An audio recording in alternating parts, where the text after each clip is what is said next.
राम राम जी, सभी भाई बहनों को राम राम। मैं हूं बाबा रामदास और आप देख रहे हैं स्लो जिंदगी और बाबा की खरी खोटी। आज 3 दिन के अवकाश के बाद अवनीश भाई पीएन शर्मा जी प्रारब्ध वाले फिर से जुड़ गए हैं मेरे साथ। आप 3 दिन तक दिल्ली प्रवास पे थे। अवनीश भाई राम राम। सर प्रणाम, सभी दर्शकों को राम राम जी। आज की बात शुरू करने से पहले दर्शकों से एक अपील। ये मेरी पुस्तक है दद्दा की खरी खरी। ये आज तक का मेरा जो भी लेखन है उसका संकलन है। ये 600 रुपए की पुस्तक है। सामने टिकर चल रहा है 7696409623 और सामने क्यूआर कोड भी लगा है। आप 600 रुपए भेज के ये पुस्तक मंगा सकते हैं। इस पुस्तक से की के विक्रय से जो भी राशि प्राप्त होगी वह हमारे आश्रम में प्रस्तावित गौशाला के निर्माण में खर्च होगी और इस पुस्तक के मंगाने से आपकी भी भागीदारी उस गौशाला में हो जाएगी। इसके अलावा यदि आप गौशाला में कुछ भी योगदान देना चाहते हैं तो ऊपर जो क्यूआर कोड दिखाई दे रहा है उस पर कर सकते हैं और अपना address, phone number, pin code इत्यादि मुझे इसी नंबर पे व्हाट्सएप कर दीजिए। 7696409623 पे पुस्तक आपको भेज दी जाएगी। अब आज की चर्चा जरा आरंभ करते हैं। अवनीश भाई, आप थे दिल्ली में, पीछे से सर पूरी भाजपा सिमट गई है आपके रीजन में। मुख्यमंत्री गोरखपुर से और प्रदेश अध्यक्ष बगल में महाराजगंज से। सर ये क्या हो गया? अब मुझे तो लगता है अगर आप 3 दिन रहे होते तो आप भी कोई बड़ा पद पा जाते। तब गोरखपुर को दिया जा रहा है बड़ा बड़ा पद। जी तब पंकज चौधरी जी के दायित्व पर, उनको जो दायित्व दिया गया है उस पर आपका ओपनिंग रिमार्क आ जाए तो आगे चर्चा करते हैं। बिल्कुल ठीक बात है। आपने कहा कि आप रहते तो आपको भी कुछ मिल जाता, सब इधर ही वालों को दिया जा रहा है। तो मैं सर नई दिल्ली में दीनदयाल उपाध्याय मार्ग पे, आप जानते हैं, बीजेपी ऑफिस के 5वीं बिल्डिंग मालवीय स्मृति भवन, वहीं रुकता हूँ। तो जी मैं तो बढ़ के हुजूर के नजदीक था, लेकिन फिर भी कुछ ना हासिल हुआ। बहरहाल सर, अ, भारतीय जनता पार्टी ने 2 बहुत बड़े धमाके किए हैं। मैं इसको धमाका कह रहा हूं, ये सामान्य नियुक्ति नहीं है। पंकज चौधरी जी को उत्तर प्रदेश भाजपा का अध्यक्ष बनाना और उसके बाद नवीन जी को कार्यकारी अध्यक्ष बनाना। जो लोग कार्यकारी नाम से चौंके हैं तो याद कीजिए, बीजेपी की ये परंपरा है कि जब कोई नया अध्यक्ष आता है तो उसके नाम के आगे कार्यकारी जुड़ा ही होता है। नड्डा जी भी पहले कार्यकारी थे, उसके बाद पूर्णकालिक हो जाते हैं। तो ये कोई टेम्पोररी अरेंजमेंट नहीं है और नितिन नवीन ही भारतीय जनता पार्टी के अगले नेशनल प्रेसिडेंट हैं, 45 साल की उम्र वाले। अब कुछ लोग यहाँ पंकज चौधरी की उम्र पूछ लेंगे। दूसरा, ऐसा क्यों हुआ कि रीजनल बैलेंस को भी ध्यान में नहीं रखा भारतीय जनता पार्टी ने अपना प्रदेश अध्यक्ष बनाने में? और आपने कहा वो बगल के जिले महाराजगंज के हैं। सर टेक्निकली वो महाराजगंज के हैं। महाराजगंज से सांसद भी चुने जाते हैं। जब गिने चुने सांसद आते थे, 7 बार के सांसद है, 7 बार की सांसदी कोई कम सांसदी नहीं होती है। जब गिने चुने सांसद बीजेपी के आते थे, उस समय भी वो महाराजगंज से लगातार जीत के संसद में पहुंचते रहे। जो गाली वाली बाई हैं कांग्रेस की, सुप्रिया श्रीनेत, जो उनका आईटी देखती हैं, वो इसी महाराजगंज सीट से 2019 का लोकसभा चुनाव लड़ी थी और इन्हीं पंकज चौधरी ने उनकी जमानत जब्त कर ली थी। पंकज चौधरी महाराजगंज के टेक्निकली हैं, वो भी गोरखपुर के ही हैं सर। मेरा जो घर है गोरखपुर का, उससे 300 मीटर पर मंदिर है और मेरे घर के 100 मीटर से पंकज चौधरी के परिवार की संपत्तियां शुरू हो जाती हैं, जमीनें शुरू हो जाती हैं। व्यवसायी परिवार से हैं। तेल राहत रू नाम का एक इनका ब्रांड है, मैं प्रचार नहीं कर रहा उसका। उसके अलावा बहुत सारे बिजनेस हैं और शहर में अनेकों नेक प्रॉपर्टियां हैं। लेकिन सर, नितिन नवीन में और पंकज चौधरी में जो कॉमन चीज है, जानते हैं क्या है? दोनों के परिवार का खाटी संघी होना और आरएसएस का स्ट्रांग बैकग्राउंड, पूरे समर्पण के साथ। बाकी पंकज चौधरी की चुनावी मैनेजमेंट और विपरीत समय में भी अपनी सीट निकालना ये अलग है। नितिन नवीन के बारे में दर्शकों को बहुत सारी जानकारियां मिल गई होंगी कि किस तरीके से उन्होंने छत्तीसगढ़, किस तरीके से बाकी जगहों पर चुनाव प्रबंधन किया है। लेकिन सर, इन सारी क्वालिटीज के अलावा जो मूल तत्व है वो है संघ और भारतीय जनता संघ और आरएसएस का उनका पुराना रिश्ता इन दोनों नीतियों में। अब एक चीज पर जरा बात कर लेते हैं। पंकज चौधरी के आने के बाद सबसे ज्यादा अगर परेशान है तो पीडीए का चूरन बेचने वाला जो जमात है वो परेशान है। सारे समीकरण ध्वस्त कर दिए गए। भारतीय जनता पार्टी ने अच्छा, लोग कहेंगे अरे भाई कुछ और नाम भी तैर रहे थे, जो पहले अध्यक्ष रहे थे अब डिप्टी चीफ मिनिस्टर हैं तो वो भी आ सकते थे। एक चर्चा ये भी चल रही है कि भाई साहब दोनों गोरखपुर के, आपने भी शुरू किया कि दोनों एक ही क्षेत्र से अध्यक्ष और मुख्यमंत्री दोनों। तो सर भारतीय जनता पार्टी तो ये कांड लगातार कर रही है, मोदी और शाह वाली। हरियाणा में नान जाट को मुख्यमंत्री बना देना, झारखंड में नान आदिवासी को मुख्यमंत्री बना देना, उत्तर प्रदेश में एक सन्यासी को मुख्यमंत्री बना देना। हालांकि कुछ अभागों ने अजय कुमार बिस्ट का नैरेटिव चलाने का प्रयास किया तो वो तो चलाते रहेंगे। बिहार में आपने नया प्रयोग देखा सर। तो भारतीय जनता पार्टी ये मिथक और मानक जो गढ़े हुए थे परंपरागत राजनीति के, वो तो तोड़ रही है। चाहे वो कास्ट पॉलिटिक्स हो उसको भी तोड़ रही है, चाहे वो रीजनल पॉलिटिक्स हो उसको भी तोड़ रही है। चाहे आप साउथ में देख लीजिए, बंगाल में किस तरह की राजनीति कर रही है भाजपा। भाजपा इस तरह की नियुक्तियों से यह दिखाना चाहती है या जताना चाहती है कि उसके कथनी और करने में कोई फर्क नहीं है। मानक अगर तोड़े जा रहे हैं तो वो हर क्षेत्र में हर तरीके से तोड़े जा रहे हैं। अब एक इंटरेस्टिंग चीज पे आता हूं जिसको लेके चंडू खाना बड़ा गर्म है कि साहब आरएसएस ने बैकग्राउंड तो दे दिया, लेकिन ठीक है, अमित शाह और नरेंद्र मोदी ने, सेंटर ने योगी जी को बैलेंस करने के लिए, योगी जी को कंट्रोल करने के लिए, योगी जी की राजनीति बिगाड़ने के लिए, योगी जी को परेशान करने के लिए पंकज चौधरी को लाकर बैठा दिया।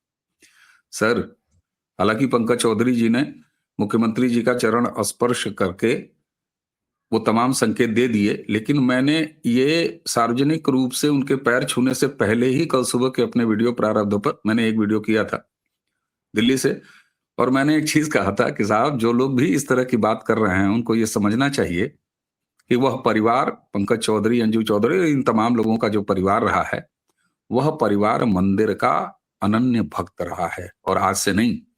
मैंने पंकज चौधरी को बड़े बाबा अवैधनाथ जी का ऐसे लेट के चरण स्पर्श करते हुए देखा है।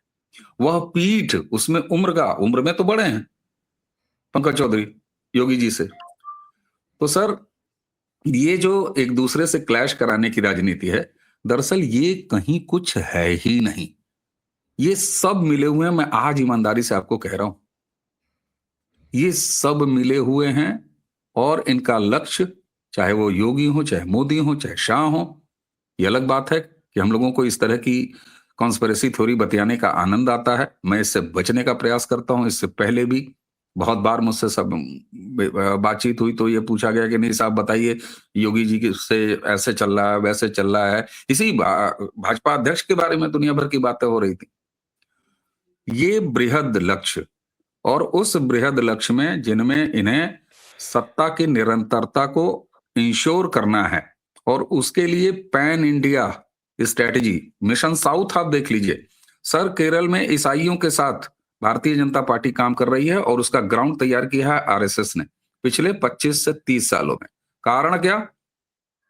क्योंकि दुश्मन का दुश्मन अपना भाई होता है। लव जिहाद नाम का वो शब्द जिसको आज लोग बड़ा पॉपुलर करते हैं, वो जानते हैं सबसे पहली बार कहां से निकल के आया था? केरल से निकल के आया था। और किसके मुंह से निकल के आया था? क्रिश्चियंस के मुंह से निकल के आया था। ये मुसलमान हमारी बहन बेटियों को कन्वर्ट कर रहे हैं और लव जिहाद में फंसा रहे हैं। बाद में हलफनामा दायर किया था केरल की सरकार ने, और कोई बीजेपी और संघ की सरकार नहीं थी वहां पे, कि हाँ साहब। तो वहां से आज सोचिए, भाजपा अपने पैन इंडिया आकार के लिए, विस्तार के लिए, एक तरफ तमिलनाडु में अगर डीएमके के साथ खट्टा मीठा रिश्ता रखने के बावजूद भी बात कर रही है, एआईडीएमके के साथ भी उसकी बात चल रही है। इसी के साथ जो वहां पर एक विजय नाम का जो हीरो, क्योंकि वहां तो व्यक्तिगत पॉलिटिक्स होती है, हीरो को पहले भगवान बनाते हैं, भगवान को ही अपना फिर राजनेता बना लेते हैं, उससे भी बात चल रही है। इसके अलावा मैं आपको बताऊं, केरल में कोई क्रिश्चियंस की पार्टी तो है नहीं, वो तो कांग्रेस को वोट देता है। लेकिन अब क्रिश्चियंस ने केरल में ये समझ लिया है कि भाई साहब ये कांग्रेस तो मुस्लिम लीग के साथ ही मिलकर चुनाव लड़ेगी और हमारा खात्मा करेगी, इसलिए संघ की शरण में जाओ। क्यों? क्योंकि संघ और आरएसएस कम से कम हमारी बहू बहन बेटियों की रक्षा करती है, और पार्टी नहीं है तो फिर कहेंगे आप कैसे एकीकरण हो रहा है। मैं आपको बताता हूं सर, कैथोलिक चर्चेज और बाकी चर्चेज से बात हो रही है, संपर्क निरंतर चल रहा है। अच्छा, ये अब क्यों मुखर रूप से आ रहा है? मैं दिल्ली प्रवास में था सर, वो आयोजन कहाँ का था? 3 दिन का वो आयोजन था, और वो 3 दिन का आयोजन, उसमें नॉर्थ इंडिया की भागीदारी महज 2% लोगों की थी संख्या में। बाकी सारे आपको आंध्रा, महाराष्ट्र, केरल और तमिलनाडु के लोग थे। तो भाजपा अब अपने एक्सट्रीम पैन इंडिया विस्तार पर नॉर्थ ईस्ट में उन्होंने ये काम कर लिया है।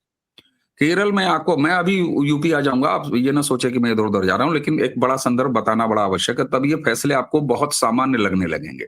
क्योंकि हम यूपी बिहार वालों की आदत है कोचाई करने की, कि केशव जी नाराज हो गए, केशव जी को स्टूल मिल गया, फलाने को कुर्सी नहीं मिली, योगी जी को कंट्रोल कर लिया। सर, केरल में आरएसएस ने पिछले 30 साल काम किया जमीन पर। पथ संचलन की ये जो वीडियोस निकल के आते हैं वो एक दिन में तैयार नहीं हुए हैं। इसके पहले खून बहाया है आरएसएस ने।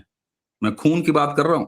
जिस तरीके से ममता बनर्जी ने लेफ्ट का पूरा इकोसिस्टम अपने पास लेके बंगाल में अपनी राजनीतिक सफलता हासिल की, केरल में कम्युनिस्टों का जो पूरा काडर था, उस काडर को अपने पास खींचा आरएसएस ने।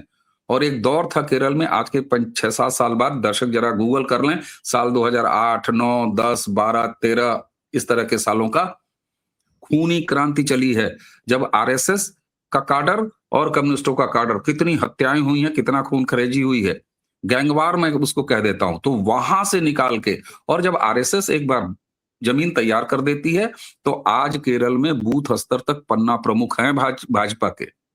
तब ये रिजल्ट निकल के चला आ रहा है। तो भाजपा इस तरह के समीकरणों पर जा रही है। हालांकि ये नई बात नहीं है। महबूबा मुफ्ती के साथ जब अलायंस किया था भाजपा ने, बहुत लोग नाराज हुए थे, लेकिन आज स्थिति क्या हुई, वहीं से वो जमीन तैयार हो गई कि 370 चला गया। सुप्रीम कोर्ट ने अगर बकवासबाजी न की होती, इलेक्शन अगर 2 या 3 साल बाद हुआ होता, तो ये भी जो थोड़ा बहुत आपको डिस्टर्बेंस दिखाई दे रहा है वो समाप्त हो जाता। नॉर्थ ईस्ट में आप सोचिए, असम में 70 के समय में प्रफुल्ल कुमार मोहंती को आरएसएस ने हाथ लगाया, और वहां से जो परिवर्तन शुरू हुआ, आप असम में लगातार सरकार ही नहीं देख रहे हैं, बल्कि पूरा नॉर्थ ईस्ट, जिसके बारे में परसेप्शन था कि वहां तो ईसाइयत बिल्कुल एक्सट्रीम पे हो गई है, वहां पर आपको भगवा में दिखाई दे रहा है, त्रिपुरा से लेके। और अरुणाचल, आज देखिए, अरुणाचल का आदिवासी खड़ा है लड़का, और वो कह रहा है कि बांग्लादेशी और रोहिंग्यास को भगाएंगे हम, वहां तन के खड़ा। जी। तो सर, ये पैन इंडिया स्वरूप है। इसमें भारतीय जनता पार्टी अब बने हुए मिथकों को तोड़ रही है। तनिक भी परेशान न हो कोई कि दोनों पूर्वी उत्तर प्रदेश से हैं या कोई फलाने वर्सेस फलाने हैं। आप आगे आने वाले दिनों में पंकज चौधरी का जो राजनैतिक अनुभव है और गुटबाजी से परे उनका व्यक्तित्व है, उस व्यक्तित्व का आप काम देखेंगे उत्तर प्रदेश भाजपा में। जी, मुझे एक चीज बताइए, नवीन बाबू, नितिन नवीन जी, बिहार से एक एकदम अप्रत्याशित और बिल्कुल चौंका देने वाली, इतना बड़ा दायित्व एक युवा को, मतलब कल बिहार के एक पत्रकार महोदय से बात हो रही थी, कहते जैसे ही नाम आया, पत्रकार लोग तक गूगल करने लगे कि ई कौन भैया, ई कौन बिहार से। सर, बीजेपी युवाओं को, 45 साल के हैं सर, हाँ हाँ, मैंने आप शुरुआत में कहा 45 साल। 45 साल के एक युवक को बीजेपी इतना बड़ा पद दे रही है, इतना बड़ा पद नहीं मैं मानता हूं उसको, दायित्व मानता हूं। यस, क्या सर ये, और इतनी महत्वाकांक्षी योजना, मतलब इतने युवा कंधे पे इतनी बड़ी दायित्व, क्या बिहार, ये बंगाल चुनाव को रख के भी इस नियुक्ति को आप देखते हैं क्या? सर देखिए, कायस्थ वोट बैंक हाँ तो हाँ बिहार हाँ का, हाँ, सॉरी ठीक है, बंगाल का। बंगाल का बिल्कुल ठीक है। देखिए, जब बिहार का विधानसभा चुनाव चल रहा था, तो उस बीच में भी एक बात उठी थी कि 7-8% कायस्थ हैं, और कायस्थों को टिकट या कुछ भी इस तरह का कोई बीजेपी ने एंटरटेन नहीं किया था। तो इसलिए ये बात थोड़ी सी निकल के जरूर आ रही है कि क्या बंगाल के चुनाव को देख के, मैं फिर कह रहा हूं सर, इतने छोटे कारकों से बीजेपी के इन बड़े डिसीजंस को मत जोड़ा जाए। मैं बड़ी विनम्रता से कह रहा हूं। नहीं नहीं सर, देखिए किसी भी उसमें योजना में कुछ शॉर्ट टर्म गोल्स होते हैं, कुछ लॉन्ग टर्म गोल्स होते हैं। लॉन्ग बिल्कुल टर्म होते गोल्स हैं। तो मैं तो कहता हूं बीजेपी कम से कम 30 साल की योजना लेके चलती है, क्योंकि मैं वो पंजाब बिल्कुल में होता हुआ देख रहा हूं कि पंजाब में बीजेपी बिल्कुल कैसे काडर बिल्ड कर रही है और अपने बल पे अकेले चुनाव लड़ने की तैयारी कर रही है, और बीजेपी का वो टाइम टेबल कम से कम 20 साल का होता है। बिल्कुल बिल्कुल तो फिर भी शॉर्ट टर्म गोल्स तो होते ही है ना। बिल्कुल। देखिए, होता क्या है कि जब आप बड़ी कार्य योजना बनाते हैं, तो उसके शॉर्ट टर्म गोल अपने आप आपको दिखाई देने लगते हैं, वो फिक्स होते हैं और वो सेटल होते हुए भी दिखते हैं कि हाँ भाई हो रहा है। इतना बड़ा डिसीजन लिया, तो बंगाल इलेक्शन में इसका तुरंत कोई प्रतिफल ना हाँ मिले, तो ऐसा हो ही नहीं सकता ना, ऐसा कोई नहीं हो जी। सकता। मैं कहता हूँ नितिन नबीन नहीं, अगला कोई भी ऐसी बड़ी नियुक्ति होती, तो आपको बंगाल और बंगाल में उससे कुछ हासिल होता हुआ बीजेपी को दिखाई दे जाता, नेचुरली दिखाई दे जाता। इसमें कोई वो वाली बात नहीं। मैं एक चीज कह रहा हूं आपको, आप एक चीज देखिए कि नितिन नबीन को 45 साल की उम्र में कितना, आपने कहा कि पत्रकारों ने खोजना शुरू किया। सर केवल 12 12 पास हैं टेक्निकली, 12th पास हैं नितिन नबीन। ये दर्शकों को नहीं पता होगा, मैं आपको बता रहा हूं। बीआईटी में इस बंदे का इंजीनियरिंग में एडमिशन हुआ था 12th के बाद। जैसे ही एडमिशन हुआ, इनके पिता जो कि एक राजनेता थे, उनकी मृत्यु हो गई और ये बंदा तुरंत कॉलेज छोड़ के इंजीनियरिंग आए और अपने पिता की राजनीतिक विरासत को संभाली और तब से पॉलिटिक्स करना। इसलिए पेपर पर नितिन नवीन की एजुकेशन 12th है। तो आज डिग्री मांगने वाले ये भी कह सकते हैं कल को। लेकिन एक चीज बताइए, लोग कह रहे हैं कि नितिन नवीन एकदम विधायक मंत्री, उनको उठा के इतना बड़ा दायित्व दे दिया। सर नितिन गडकरी जी को जब भाजपा ने नेशनल प्रेसिडेंट बनाया था, तो वो भी तो महाराष्ट्र की पॉलिटिक्स से बाहर के कोई चेहरे तो थे नहीं, या थे भाई? वो भी महाराष्ट्र हम्म। में हाईवेज बनाने वाले चेहरे थे, मंत्री थे, अच्छा काम करते थे। तो बीजेपी के सारे प्रेसिडेंट को आप देख लीजिए, कौन सा 10 जनपद जैसे खानदान से आया है सर? नहीं आया है उसमें भाई। एक चीज राजनाथ, बड़ी इंपॉर्टेंट सर, एक चीज बड़ी इंपॉर्टेंट कही जा रही है कि पीडब्ल्यूडी मंत्री थे, जो कि आमतौर पे बड़ा मलाईदार कमाऊ डिपार्टमेंट माना जाता है, उसमें से वो बंदा बेदाग निकल के आया है और उस पर भ्रष्टाचार का कोई आरोप नहीं है। बिल्कुल उनकी इसी उनके तरह, हाँ। इसी तरह नितिन गडकरी साहब हाईवेज और 4 लेन बनाने वाले, फ्लाईओवर बनाने वाले, मुंबई पुणे एक्सप्रेसवे बनाने वाले, भारत के पहले ऐसे स्टेट के विधायक और मंत्री थे जिस पर भाजपा की निगाह पड़ी और उसके बाद भाजपा उठा के ले आई। तो भाजपा के लिए तो ये सारी चीजें पहले से होती आ रही, कोई नई चीज नहीं है। हाँ, एक चीज जरूर है, भाजपा ने अपनी उम्र बदल दी, 45 साल उम्र कर ली। हाँ, जो जो जो 45 अध्यक्ष साल, पहले 60-65 वाले रेंज के आते थे, उसको 45 साल कर लिया। इसका मतलब क्या है? इसका मतलब यह है कि नरेंद्र मोदी अगर वर्तमान है, तो भविष्य पहले ही तय कर चुकी है। नितिन नवीन भविष्य नहीं है, वो तो अभी आगे के भविष्य को तैयार कर रहे हैं। उत्तर प्रदेश वाला भविष्य जो है भारत का, जो बैठा हुआ है, वो ऑलरेडी, जैसे होता है ना कि भाई आरएसी कंफर्म होती है, उसके बाद वो सीट किसी और को, वेटिंग वाले को 1 नंबर आगे बढ़ता है। नितिन नवीन वो वाले फैसले हैं बीजेपी के।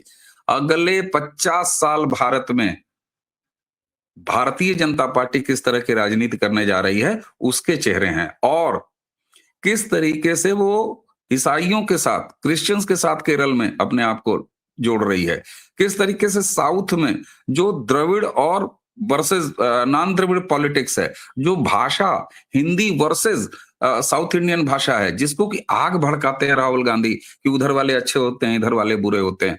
सर भारतीय जनता पार्टी में पंकज चौधरी, नितिन नवीन अब ये अखिलेश यादव या योगी वर्सेस मोदी या उत्तर प्रदेश में केशव जी या दोनों पूर्वी उत्तर प्रदेश से हो गए, दक्षिणी वो आपका जो पश्चिमी उत्तर प्रदेश है इधर हो गया उधर हो गया, इस सारे चीजों से भारतीय जनता पार्टी की राजनीति बहुत ऊपर हो चुकी है, बहुत ऊपर हो चुकी है।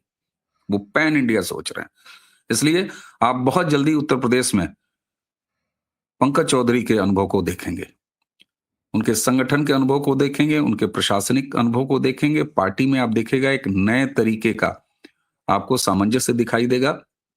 और बाकी तो पैर छू ही लिया है पंकज चौधरी ने, तो जो चंडू खाने सस्ती चीजों से उनकी भूख शांत होती हो तो मेरे ख्याल से वो भी हो गई होगी। जी मैं एक अंतिम टिप्पणी इस पे करना चाहूंगा जी कि 45 साल के एक प्रतिभाशाली युवा जिसके आगे पूरा पॉलिटिकल कैरियर अभी पड़ा है, वो बिल्कुल अभी अपने करियर की शुरुआत कर रहे हैं सर। बाकी कोई पार्टी ये रिस्क नहीं ले सकती, क्योंकि बाकी पार्टियों में जो गमले में उगे हुए बोनसाई नेतृत्व हैं या जो है नेपोटिज्म नेपोकिड्स वाला जो नेतृत्व है, अब राहुल गांधी अपने सामने कोई 45 साल का युवा खड़ा करके उसको राष्ट्रीय स्तर का नेता बनाने का रिस्क ले सकते हैं? नहीं सर। बीजेपी नेतृत्व की जो सबसे बड़ी खासियत है कि बीजेपी का नेतृत्व हमेशा नई पौध, नया नेतृत्व खड़ा करता है। और आज बीजेपी में जो बी टीम और सी टीम में नेताओं की लाइन लगी हुई है, ए टीम के नेताओं की गिनती 2 दर्जन से ऊपर नाम निकल आएंगे। और अभी ऐसे बहुत से नाम तो ऐसे हैं जिनका कोई नाम तक नहीं जानता है, और जो हैं ए टीम वाले। जी, अंतिम टिप्पणी आपकी। सर एक चीज और बता दूं आपको, आप अभी प्रदेश अध्यक्ष अलग अलग कम से कम 1.5 से 2 दर्जन ऐसे धमाकेदार परिवर्तन देखेंगे। 1.5 से 2 दर्जन। आज मैं कह रहा हूं एक हो गया, नितिन नवीन हो गए। आपको ऐसे प्रदेशों में, पार्टी में, महासचिव स्तर पर, सचिव स्तर पर, कोऑर्डिनेटर स्तर पर, संगठन के अंदर अभी 2 दर्जन चौंकाने वाले। मतलब 1945 का राष्ट्रीय नेतृत्व अभी से तैयार हो रहा है। हाँ, क्योंकि 45 तक वाले ऑलरेडी तैयार है, क्योंकि 45 तक वाले ऑलरेडी तैयार हैं, ऑलरेडी तैयार हैं। 45 के बाद की एक है अब सर, ये 45 के बाद की रिक्रूटमेंट है। मैंने वही कहा, इनके यहां अभी वर्तमान में मोदी हैं, आगे कम से कम 45 साल का तय है, फिक्स। ये नितिन नवीन को लाया गया है 45 साल के बाद। मोदी और योगी के नाम की चीज बनाओ, हेमंता बनाओ। सर फिर लोग कहते हैं कि वोट चोरी हो गई और ईवीएम हैक हो गई। नेतृत्व नाम की चीज नहीं है, नेतृत्व खड़ा करने की क्षमता नहीं है, ये रिस्क लेने की क्षमता नहीं कि अपने से भी बेहतरीन कहीं लड़के तैयार ना हो जाएं।